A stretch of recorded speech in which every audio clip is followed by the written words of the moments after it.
At first glance, SimAnt seems like an awesome game. You're an ant on a mission to take over the whole yard. You build and organize an army of black ants in order to overthrow the human rule and decimate your red ant rivals. At the beginning of each game, your first task is to gather food to nourish your queen and build the population of your new colony. You control whichever ant is yellow, and you can choose which ant you are at any point throughout the game. The best ant to be is an army ant.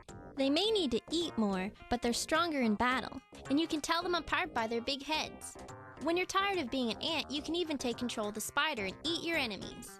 You take over the yard by inciting your breeding ants to mate and then placing the fertilized females around the yard. And you are then free to transfer between the various colonies. Most of the colonies are around the yard, but you also have to take over the interior of the house as well. In order to fend off your rivals, you can call on your army of ants to follow you. You can use this ability to quickly gather food, kill other creatures, or take over the red ant colony. But watch out, there are tons of ways for you and your troops to be killed off. You can also control how often your ants perform different duties, and how much of each type of ant is born.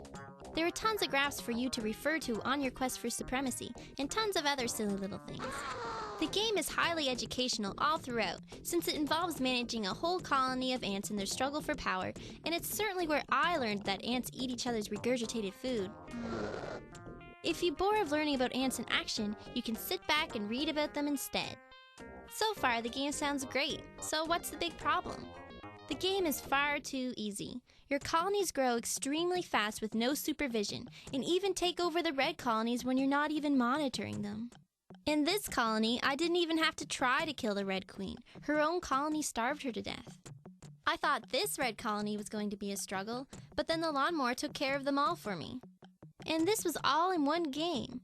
I decided to leave the red ants alone so that they may pose a greater challenge later in the game. But nope, they all died without any intervention on my part.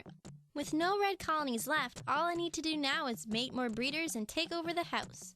Then the game is over. If the game wasn't easy enough for you, there's experimental mode.